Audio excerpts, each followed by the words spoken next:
அவர்களை யாவரும் கேளீர் அமைப்பின் சார்பாகவும் நிமிர் இலக்கிய வட்டத்தின் சார்பாகவும் வருக வருக என்று வரவேற்கிறோம். இப்பொழுது குகனையா அவர்களுடைய கதை. வாங்கய்யா. இப்ப நான் தெரியுறேன்னா? நல்லா தெரியுங்க ஐயா, அழகா தெரியுறீங்க. சரி, நல்லது. கதையை ஆரம்பிக்கிறேன். சரியா. புதுமைப்பித்தன் கதைகளில் நான் எடுத்துக்கொண்ட கதை எப்போதும் முடிவிலே இன்பம் என்ற கதையாகும். இந்த கதையை புதுமைப்பித்தன் சொல்லியுள்ள விதத்தில் யாராலும் சொல்ல முடியாது. ஏன், இந்த கதையை புதுமைப்பித்தன் எழுதியது போன்று வேறு யாரும் எழுதிவிடவும் முடியாது. அப்படி ஒரு கதை. அப்படிப்பட்ட கதையை இருக்கும் 5 நிமிடத்தில் எப்படி சொல்லி விளங்க வைப்பது என்று எனக்கு தெரியவில்லை. இருப்பினும் என்னால் இயன்ற அளவிற்கு இந்த கதையை உங்களுக்கு புரிய வைக்க முயற்சி செய்கின்றேன். இந்த கதையில் முக்கியமான கதாபாத்திரங்கள் ஒரு முயல், ஒரு நாய், ஒரு நரி என 3 விலங்குகள். இந்த 3 விலங்குகளோடு 2 மனிதர்கள், ஒருவர் கலெக்டர், இன்னொருவர் கலெக்டரிடம் வேலை செய்யும் வேலைக்காரர் மாலி. இந்த கதையில் வரும் முக்கிய கதாபாத்திரங்களான விலங்குகள் போலவே நடந்து கொண்டாலும் அவைகளுக்குள் பேசுகின்றன. அவைகள் மனிதர்களின் குணநலன்களை கொண்டவையாகவும் உள்ளன. விலங்குகளின் மீது மனித குண நலன்களை ஏற்றி புதுமைப்பித்தன் கதை சொல்லும் விதம்தான் அவன் என்ன சொல்ல வருகிறான் என்று யோசிக்க வைக்கக்கூடியதாக உள்ளது. அப்படிப்பட்ட மனிதர்களுடைய குண நலன்களை எல்லாம் விலங்குகளின் மீது ஏற்றி அவர் கூறாமல் இருந்திருந்தால் இது வெறும் சாதாரண குழந்தைகள் கதையாகி இருக்கும். ஆனால் மனித குல நலன்களை விலங்குகளுக்கு ஏற்றி அவர் கதை சொல்லியுள்ளது. இந்த கதை என்ன சொல்ல வருகிறது என்று தலையை பித்துக் கொண்டு யோசிக்க வைக்க கூடியதாக. சரி, கதைக்கு வருவோம். ஒரு கலெக்டர் பங்களா, அதில் ஒரு தோட்டம். அந்த தோட்டத்தில் ஒரு முயல் வாழ்ந்து வருகிறது. அது சாதாரண முயல் அல்ல. 4 வேதம், 6 சாஸ்திரம் மற்றும் தர்க்கம், வியாக்கரணம் எல்லாம் படித்து திரிகரண சுத்தியாக தெய்வத்தின் மீது பாரத்தை போட்டு வாழ்வின் சுகங்களை எல்லாம் ஒன்றுபாக்கி விடாமல் அனுபவித்து வந்த முயல். அதாவது இந்த முயலை ஒரு பிராமண முயலாக காட்டி இருக்கின்றார். இந்த முயல் அந்த தோட்டத்தில் கண்ட இடத்திலெல்லாம் வளை தோண்டி தனது வீட்டை பரந்த வீடாக வைத்திருக்கிறது. கலெக்டர் பங்களா முன் கேட்டருகில் உள்ள ரோஜா புதரின் பக்கத்தில் உள்ள வலையில் குதித்து மறைந்தது என்றால் புறக்கடை சுற்றுச்சுவர் ஓரத்தில் உள்ள கருவேப்பிலை செடி அருகில் உள்ள குண்டுக்கல்லுக்கு கீழே இருந்து வெளிப்படும். அந்த அளவிற்கு விரிவான வலைகள் அமைத்து வாழ்ந்து வருகிறது. ஒரு சமயம் நல்ல மழை பெய்து தோட்டமெல்லாம் நல்ல ஈரமாகிவிட்டது. கலெக்டர் சுற்றுச்சுவர் ஓரமாக வழக்கம் போல நடைபயிற்சி செய்த போது முயல் வலை பொதுக்கென்று உள்வாங்கி கலெக்டரின் கால் வலைக்குள் சிக்கி கணுக்கால் சுளுக்கிக் கொண்டது. அவர் வீட்டு வேலைக்காரன் மாலியிடம் ஏன் இந்த வலை என்று கேட்க இது முயல் ஏற்படுத்திய வலை என்று சொல்லுகிறார். அந்த முயலை உடனே பிடி என்று உத்தரவிடுகின்றார் கலெக்டர். மாலி வயதான வேலைக்காரன். அவன் முயல் வலைக்குள் இருந்து வரும் வரை காத்திருந்து முயலை தூரத்தில் கண்டு அதை நோக்கி ஓடி வருவதற்குள் சப்தம் கேட்ட முயல் வலைக்குள் குதித்து சென்றுவிடும். எவ்வளவோ போராடியும் அவனால் முயலை பிடிக்கவோ அடிக்கவோ முடியவில்லை.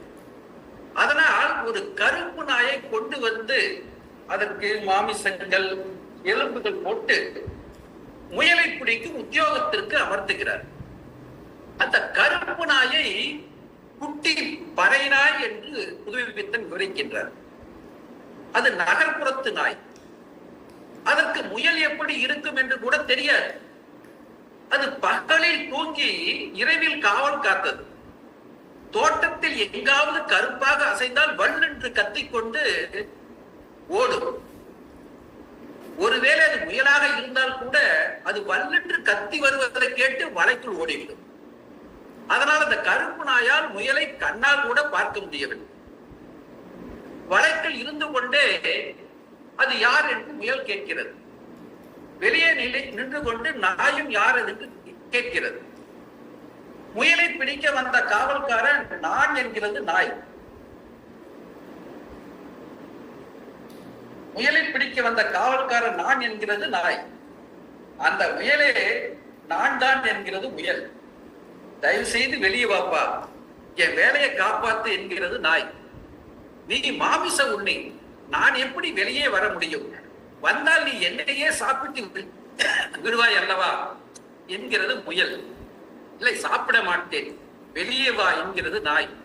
நீ மாமிசம் இனிமேல் சாப்பிட மாட்டேன் என்று சொல், வருகிறேன் என்கிறது முயல். என்னால் மாமிசம் எப்படி சாப்பிடாமல் இருக்க முடியும்? சாப்பிடவில்லை என்றால் நான் இறந்து விடுவேன், அதனால் அது முடியாது என்கிறது நாய். நீ மாமிசம் சாப்பிடுவதை விடவில்லை என்றால் நான் வருவதற்கு இல்லை என்று உள்ளே உறங்க படுக்கை அறைக்கு சென்று விட்டது முயல். மறுநாளும் நாய் முயலை பார்ப்பதற்கு காத்திருக்கிறது. முயலும் வெளியே வந்து அதற்கு தேவையான உணவை தேடி உண்டு கொண்டிருக்கிறது. அது யார் அது என்கிறது நாய். நான் தான் நேற்று பேசின முயல் என்கிறது முயல். இவ்வளவு சின்ன முயலா நேற்று அவ்வளவு பேசியது என்று நாய் எண்ணியது. முயலின் அருகில் சென்றது நாய். உடனே முயல் வலைக்குள் குதித்து சென்று விட்டது. நாய் வெளியே வந்து என் வேலையை காப்பாற்று என்று கெஞ்சுகிறது. என்னை பிடிப்பது உன் வேலை, ஆனால் என்னை பிடித்து விட்டால் அப்புறம் உனக்கு இங்கு என்ன வேலை? எப்படியும் உனக்கு வேலை போவது உறுதி என்கிறது முயல். நாய் தன் நிலையை உணர்ந்து அழுகிறது. என்ன செய்வது என்று தெரியாமல் விழிக்கிறது. இவர்களின் உரையாடலில் ஒரு கட்டத்தில் முயலை உண்ணுவது இல்லை என்று நாய் சத்தியம் செய்கிறது. உன் வேலையை காப்பாற்றுவதற்கு நானும் ஏதேனும் உபாயம் செய்கிறேன் என்று கூறியது முயல். ஆனால் நான் சொல்கிற வேலையெல்லாம் நீ செய்ய வேண்டும் என்று நாய்க்கு கட்டளையிடுகிறது. அப்படியே ஆகட்டும் என்று நாயும் ஏற்றுக்கொள்கிறது. பக்கத்து தோட்டத்தில் உள்ள முயலினி, அங்கு ஒரு முயலினி, பெண் முயல் இருக்கு. முயலினிக்கு தன்னை பற்றி கூறி வர சொல்லி அனுப்புகிறது. பக்கத்து தோட்டம் ஒரு ஜமீன்தார் தோட்டம். அங்கு சென்ற நாய் அங்கிருந்த வேலைக்காரர்கள் மற்றும் கோம்பை நாய் அங்கு இருக்கு. கோம்பை நாயிடம் சிக்கி படாத பாடுபட்டு திரும்பி வருகிறது. இதற்கிடையே முயலினியை நேரடியாகவே பார்த்து பேசி காதலும் உருவாகிவிட்டது. முயலினி வீட்டுக்கு வந்து திருமணமும் ஆகிவிட்டது. பக்கத்து வீட்டு தோட்டத்திற்கு சென்று படாத பாடுபட்டு திரும்பி வந்த நாய் தனது தட்டில் எறும்பு துண்டு இல்லாத கண்டு வருந்துகிறது. நாய்க்கு போட்ட உணவை ஒரு நரி சாப்பிட்டு விட்டது தெரிய வருகிறது. அந்த நாய் அந்த நரியை அழைத்துக் கொண்டு நியாயம் கேட்க முயலிடம் செல்கிறது. முயல் தேனிலவு கொண்டாட இருக்கும் நேரம் அது. அந்த நேரத்தில் நாய் வந்து அழைத்ததால் எரிச்சலுடன் வருகிறது முயல். என்ன பஞ்சாயத்து என்கிறது. நாயின் உணவை நான் தேடி தின்று விட்டேன், அதற்கு நியாயம் கேட்க வந்திருக்கிறது நாய் என்று நரி முந்திக் கொண்டு சொல்கிறது. அது மட்டுமின்றி தான் அர்த்த சாஸ்திரம், தண்ட நீதி எல்லாம் படித்து இருக்கின்றேன் என்கிறது. ஓ, நீ அவ்வளவு படித்தவரா? எனக்கும் அர்த்த சாஸ்திரம் படிக்க ஆசைதான், எனக்கு கற்றுக் கொடு என்று கூறுகிறது முயல். அர்த்த சாஸ்திரம் சொல்லித் தருகிறேன் என்று நரியும் ஒப்புக்கொள்கிறது. பிறகு கலெக்டரை விரட்டிவிட்டு இந்த தோட்டத்தில் நாம் ஒரு சாம்ராஜ்யம் நடத்துவோம் என்று உபாயம் சொல்கிறது நரி. அது எப்படி சாத்தியம் என்கிறது முயலும் நாயும். ஆமை புகுந்த வீடும் அமீனா புகுந்த வீடும் பாழானது என்று ஒரு நம்பிக்கை மனிதர்களிடம் உள்ளது. ஆதலால் ஒரு ஆமையை கலெக்டர் பங்களாவுக்குள் வரவழைத்து விட்டால் இந்த பங்களாவை எல்லோரும் கைவிட்டு விட்டு சென்று விடுவார்கள் என்று உபாயம் சொல்கிறது. அதை முயலும் நாயும் ஏற்றுக்கொள்கிறது. கலெக்டர் சென்ற பிறகு நாய்தான் மகாராஜா என்று கூறுகிறது நரி. நாய்க்கும் தான் மகாராஜா ஆவதில் பெரும் மகிழ்ச்சி. நரி கூறியது போன்றே அதனுடைய நண்பரான ஒரு ஆமையை கலெக்டர் பங்களாவுக்குள் மறுநாள் காலையில் அழைத்து வந்து விடுகிறது. அதை பார்த்தவுடன் கலெக்டர் பங்களாவே அல்லோல கல்லோலப்பட்டது. நாய் அதை பார்க்க ஓடியது, நரியும் பின்னாலே ஓடியது. முயல் என்ன ஆனது என்று நாயும் நரியும் வருவதற்காக காத்து கொண்டிருந்தது. நீண்ட நேரம் கழித்து வந்த நரி நாயை அந்த வேலைக்காரன் சங்கிலி போட்டு கட்டி வண்டியில் கொண்டு சென்று விட்டான் என்று சொன்னது. நாய் போய்விட்டதால் இனி முயல்தான் மகாராஜா என்று முயலை கொண்டாடியது. முயல் உடனே மகாராஜா பதவியை ஏற்றுக்கொண்டு நீ இரவில் இங்கு வரக்கூடாது என்று கட்டளையிட்டு நரியை அனுப்பிவிட்டது.